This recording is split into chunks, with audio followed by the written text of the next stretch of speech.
Hello students and my dear friends, welcome back to my channel. आज हम बात करने वाले हैं हमारे नेक्स्ट टॉपिक के बारे में, जिसका नाम है Newton's second law of motion. इससे पहले की दो क्लास में हम लोग डिस्कस कर चुके हैं Newton's first law of motion, लेकिन उस लॉ को एक्सप्लेन करने से पहले हमने बात की थी कंसेप्ट ऑफ इनर्शिया और कंसेप्ट ऑफ फोर्स की। उसी तरह से सेकंड लॉ ऑफ मोशन को एक्सप्लेन करने से पहले हमें एक और कंसेप्ट के बारे में स्टडी करना है, उसका नाम है मोमेंटम। अब मोमेंटम की बात करें अगर, तो टॉपिक का हमारा पहला स्टार्टिंग पॉइंट यही है कि मोमेंटम एक्चुअली में होता क्या है। It is the amount of motion possessed by a body. हमारे पास कोई भी एक बॉडी है, वो कितनी स्पीड से चल रही है, उसकी कितनी वेलोसिटी है, और अगर मास को हम लोग वेलोसिटी से मल्टीप्लाई करते हैं तो हमें मिलता है उस बॉडी का मोमेंटम। तो इट इज, अगर डेफिनेशन की बात की जाए तो it is the measurement of the quantity of motion possessed by a body. कोई भी एक बॉडी है, वो कितनी स्पीड से, कितनी वेलोसिटी से चल रही है, उसे बोला जाता है मोमेंटम, और इसका सिंबल होता है स्मॉल पी। तो अगर हम लोग डेफिनेशन की बात करें या मैथमेटिकल फॉर्मूला की बात करें तो it is defined as the product of mass and velocity of the body. तो सिंपल भाषा में m into v, that is called momentum. तो इट इज द प्रोडक्ट, अगर आपको पेपर में डेफिनेशन आती है या मल्टीपल चॉइस क्वेश्चन में एक नंबर का क्वेश्चन भी आता है तो भी आप ये लिखेंगे, तो momentum is the product of mass and velocity. तो मैंने पहले बताया था it is the quantity of motion possessed by a body. तो इसके अंदर मास और वेलोसिटी का आप लोग प्रोडक्ट यानी मल्टीप्लाई करेंगे उससे। अब देखिए, if a body of mass m, suppose करिए हमारे पास एक बॉडी है जिसका मास है m और it is moving with a velocity v, और एक ये वेलोसिटी v से मूव कर रही है, तो उस ऑब्जेक्ट का, उस बॉडी का जो मोमेंटम है यानी कि जो p है, वो किससे लिखा जाएगा, that is p is equal to mv, यानी कि momentum is equal to mass into velocity. ये तो हो गया हमारा फॉर्मूला की बात। अब आती बात इसके SI यूनिट की। हमारे पता है कि हमारा जो मास है उसका SI यूनिट क्या होता है, किलोग्राम, और वेलोसिटी है उसका यूनिट क्या होता है, मीटर पर सेकंड। तो अगर हम लोग मोमेंटम का यूनिट निकालने की कोशिश करें तो किलोग्राम मीटर पर सेकंड, तो ये हमारा किलोग्राम मीटर पर सेकंड, मास इंटू वेलोसिटी। तो ये हमारे मोमेंटम का फॉर्मूला होगा। चलिए हल्का से छोटा सा न्यूमेरिकल करते हैं। सपोज करिए हमारे पास एक बॉडी है जिसका मास है 200 kilogram, let it be. Suppose कर लेते हैं हम लोग एक बॉडी जिसका मास 200 किलोग्राम है और जो उसकी वेलोसिटी है वो है 72 किलोमीटर पर आवर। ये वेलोसिटी है उसकी। तो हमें मोमेंटम निकालने के लिए कहा गया है, तो सबसे पहले हमें इसके अंदर ध्यान देना है कि हमें वेलोसिटी को किलोमीटर पर आवर से मीटर पर सेकंड में कन्वर्ट करना है। और हम लोग जब हमने चैप्टर किया था मोशन, उसके हमने स्टडी किया था कि अगर किसी वेलोसिटी को किलोमीटर पर आवर से मीटर पर सेकंड में कन्वर्ट करना हो तो 5/18 से मल्टीप्लाई करना पड़ता है। तो चलिए हम यहाँ पे वेलोसिटी को कन्वर्ट करते हैं मीटर पर सेकंड में। 72 इंटू 5/18, तो 18 इट्स 4 से 72 and 5 into 4 20 metre per second. तो ये रही हमारे पास वेलोसिटी 20 मीटर पर सेकंड, और हमारे पास मास दिया हुआ है 200 किलोग्राम। मोमेंटम बहुत ही आसान, इन दोनों वैल्यूज को मल्टीप्लाई कर दी, because it is mass into velocity. तो P will be m 200 into V 20, so it will be how much, 4000 kilogram metre पर second. That is the momentum.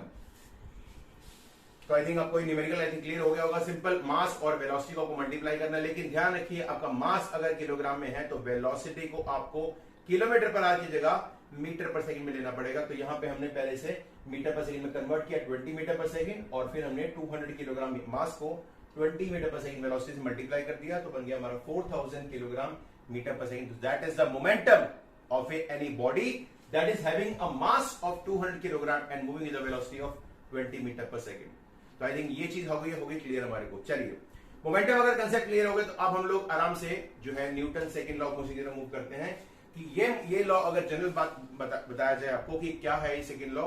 Newton second law ये कहता है कि अगर किसी ऑब्जेक्ट का मोमेंटम चेंज होता है तो मोमेंटम किस हिसाब से, किस रेट से, कितनी स्पीड से चेंज हो रहा है momentum, that depends on the applied force on that object, directly proportional. अगर किसी ऑब्जेक्ट का मोमेंटम चेंज हो रहा है तो ये डिपेंड करता है कि उसके ऊपर फोर्स कितनी ज्यादा लगाई गई। अगर करिए क्रिकेट में लगा लीजिए, अगर एक बॉल आ रही है, वो आ रही है 100 मीटर पर सेकंड के हिसाब से, 100 किलोमीटर पर आवर के हिसाब से, या 100 मीटर पर सेकंड के हिसाब से बॉल आ रही है, तो आप अगर ये लगा ली बैट्समैन ने सिक्सर मारा, तो इसका मतलब क्या हुआ, उसने मोमेंटम को बढ़ा दिया, बहुत ज्यादा कर दिया। इनिशियली बॉल की स्पीड से आ रही थी और बैट से लगने के बाद वो किस स्पीड से बाहर निकली, that is called momentum change in momentum, initial velocity, और जब बैट से मारा गया that is called final velocity. तो इनिशियल फाइनल वेलोसिटी से इनिशियल वेलोसिटी या इनिशियल से फाइनल वेलोसिटी में जो चेंज आया वो कितने टाइम में आया, कितनी जल्दी आया, कितनी लेट आया, दैट डिपेंड्स ऑन कितनी फोर्स लगाई गई उस ऑब्जेक्ट के ऊपर। चलिए पहले इसकी डेफिनेशन पढ़ते हैं और फिर इसका मैथमेटिकल डेरिवेशन, क्योंकि कई बार एग्जाम में 2 या 3 मार्क्स के क्वेश्चन के अंदर इसकी न्यूटन के सेकंड लॉ की डेरिवेशन भी आती है, और यही जो फॉर्मूला निकलेगा इसके अंदर से, ये फॉर्मूला हमारे कई तरह के न्यूमेरिकल्स में अप्लाई होगा। चलिए डेरिवेशन देखते हैं, लेकिन उससे पहले बात करते हैं डेफिनेशन की। Newton's second law of motion that is based on momentum. The second law states that the rate of change of momentum, ये एक की लाइन है, rate of change of momentum मतलब आपका मोमेंटम जो है वो किस हिसाब से, कितनी स्पीड से चेंज हो रहा है। तो the rate of change of momentum is directly proportional to applied external force। किसी भी ऑब्जेक्ट का जो मोमेंटम है वो किस रफ्तार से चेंज हो रहा है वो किस पे डिपेंड करता है, कितनी ज्यादा फोर्स लगाई गई है उस ऑब्जेक्ट के ऊपर। चलिए मैथमेटिकल डेरिवेशन इतना बिल्कुल क्लियर हो जाएगा। That is mathematical formulation of second law, यानी कि डेरिवेशन की बात करते हैं। तो सपोज इसने कहा rate of change of momentum, तो पहले हम लोग सिर्फ मोमेंटम को पकड़ते हैं। देखिए if a body of mass m moving with a initial velocity u accelerates with an acceleration a। अब यहां पे मास है m, इनिशियल वेलोसिटी है u और एक्सेलरेशन है a for time t, so that its final velocity changes to v। तो अगर आपके पास एक ऑब्जेक्ट है जिसका मास है m, इनिशियल वेलोसिटी u से ट्रेवल कर रहा है, एक्सेलरेशन उसके अंदर नॉर्मल a, और टाइम t के अंदर उसकी वेलोसिटी u से v में चेंज हो जाती है, तो हमने ये देखना है कि उसके ऊपर फोर्स कितनी लगाई गई कि उसकी वेलोसिटी u से v में कन्वर्ट हो गई। तो ऐसा जरूरी नहीं है कि फोर्स लगाने से मोमेंटम बढ़ेगा ही बढ़ेगा, it can be negative also, क्योंकि हम लोग जब ब्रेक लगाने के लिए फोर्स लगाते हैं तब भी हमारी गाड़ी की इनिशियल वेलोसिटी जो है उससे कम हो जाती है फाइनल वेलोसिटी, राइट। तो देखिए अब बात करते हैं हम लोग इनिशियल मोमेंटम। अभी मैंने कहा आपको इनिशियल वेलोसिटी क्या थी u, तो इनिशियल मोमेंटम क्या होगा m इंटू u। तो initial momentum p1 that is mu, उसके बाद फाइनल वेलोसिटी क्या है v और मास m, तो फाइनल मोमेंटम क्या होगा m into v, p2 mv। तो इनिशियल मोमेंटम p1 यानी कि mu और फाइनल मोमेंटम p2 यानी कि mv। अब आती बात इसके अंदर हमने क्या बात करनी है, चेंज ऑफ मोमेंटम। चेंज में क्या होगा p2 minus p1, change in momentum is p2 minus p1 यानी कि mv माइनस mu। अब इसके अंदर हमने यहां पे m को कॉमन निकाल लिया तो सिंपल ब्रैकेट में आ गया v माइनस u, यहां तक पहुंच गए। लेकिन अभी हमने बात की है चेंज ऑफ मोमेंटम की नहीं, rate of change of momentum, मतलब आपका मोमेंटम कितनी रफ्तार से, कितनी स्पीड से चेंज हो रहा है। तो हम लोग क्या यहां पे क्या आएगा m into v minus u तो था ही, लेकिन अपॉन टाइम। देखिए according to second law of motion force is directly proportional to force, directly proportional rate of change of momentum, यानी कि change in momentum upon time. Rate of change of momentum या फिर change in momentum upon time एक ही बात है। अब इसको हम लोग कैसे लिख सकते हैं, चेंज इन मोमेंटम लिखा भी p2 माइनस p1 यानी कि m into v minus u. तो force is directly proportional to p2 minus p1 upon t, यानी कि change in momentum p2 minus p1 upon time t। p2 minus p1 को हमने अभी निकाला value m into v minus u, तो हमने यहाँ पे f is directly proportional to m into v minus u upon t। अब अगर हम बात करें फर्स्ट इक्वेशन ऑफ मोशन की, that was v is equal to u plus at। तो अगर हम लोग v minus u by t लें तो हमें यहां पे अगर करना हो तो v और u अगर इधर ले v माइनस यू और t से डिवाइड कर दें तो यहां पे क्या बचेगा a। तो हम लोगों ने v minus u by T इस वैल्यू को हमने किसमें कन्वर्ट कर दिया a में। तो f is directly proportional to m into a, mass into acceleration.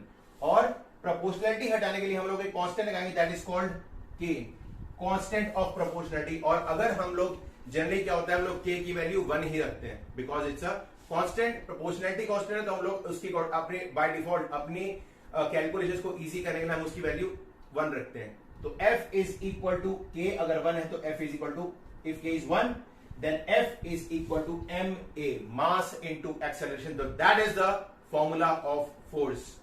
So the force can be written as F is equal to ma. Force is equal to mass into acceleration. अब बात ये आती last चीज, इसका SI unit हम लोगों को already पता है. हम लोग क्या पढ़ रहे हैं? Newton's second law of motion. तो यहां पे जो फोर्स का कंसेप्ट है ये भी किसने दिया? न्यूटन ने. तो इसलिए इस फोर्स का यूनिट भी क्या होगा? Newton. So the SI unit is Newton. So I think ये चीज क्लियर हो गई होगी आपको. तो मोमेंटम का formula m into v and symbol is p. And secondly force, ये यहां हमने डेरिवेशन की दी है change in momentum upon time या फिर rate of change of momentum. m into v minus u by t. V minus u by t क्या होता है? एक्सेलरेशन. तो F is directly proportional to m into a. Proportionality हटाने हमने कौन लगाया? K. और K की वैल्यू अगर हम लोग 1 रखें तो हमारी F की वैल्यू आती है m into a. So force is what? Mass into acceleration and unit is Newton. तो हम हर बार एंड में क्या लगाएंगे? Capital N. तो आई होप आपको ये चीज समझ में आ गई होगी. इसके अलावा आपको इस चैप्टर में कोई भी प्रॉब्लम हो, इस टॉपिक में कोई प्रॉब्लम हो तो just let me know. I help you out. And in next lecture we are going to discuss about the numericals of this topic. F is equal to m. So it will be direct questions also as well as indirect numericals also. So I hope, I think ये आपको clear हो गया होगा. कोई problem हो please let me know and I'll be really happy to help you. Right? Thank you very much.